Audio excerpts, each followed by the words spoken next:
Trap చేసిన యువకుడు. పెళ్లి చేసుకుంటానని హైదరాబాద్కు రప్పించిన యువకుడు. 20 రోజుల పాటు నారాయణగూడలోని ఓ హోటల్ రూంలో నిర్బంధించి లైంగిక వాంఛ తీర్చుకున్న యువకుడు. పెళ్లి చేసుకోవాలని కోరడంతో హోటల్ రూంకు తాళం వేసి పరారైన యువకుడు. తల్లిదండ్రులకు లైవ్ లొకేషన్ షేర్ చేసిన బాధిత యువతి. యువతిని రెస్క్యూ చేసిన షీ టీమ్స్, నారాయణగూడ పోలీసులు.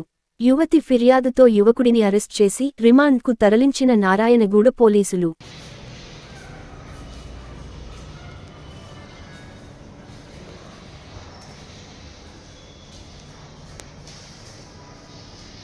అమ్మాయి ఉందో ఒక అమ్మాయికి సంబంధించి బట్టలు కూడా ఇక్కడ మనకు కనిపిస్తున్న పరిస్థితి తనకి సంబంధించిన టవల్ మనకు కనిపిస్తూ ఉన్నాయి.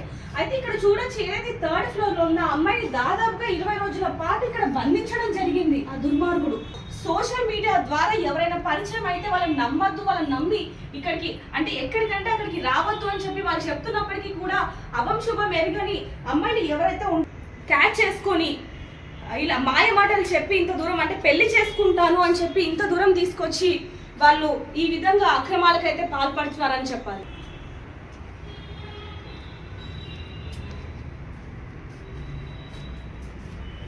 ఎవరైతే ఆ యువతి ఉందో తను నిజామాబాద్కి చెందిన యువతి అయితే పెళ్లి చేసుకుంటాను అని చెప్పి ఇన్స్టాగ్రామ్ లో పరిచయమైన కొద్ది రోజులకే ఆ అమ్మాయికి మాయ మాటలు చెప్పి అక్కడి నుంచి ఇక్కడికి తీసుకొచ్చాడు కృష్ణ చైతన్య.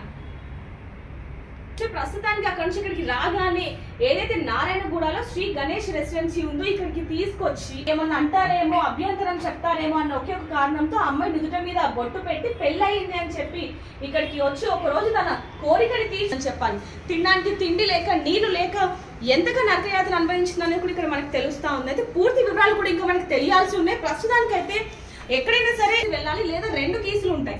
ఒకటి కస్టమర్ దగ్గర, ఇంకొకటి ఎవరైతే ఇప్పుడు ఈ రెసిడెన్సీని కొనసాగిస్తున్నారో వాళ్ళ దగ్గర. కానీ ఇక్కడ ఏంటంటే ఒకే కేసు ఉండడం జరిగింది. మరి వాళ్ళైనా సరే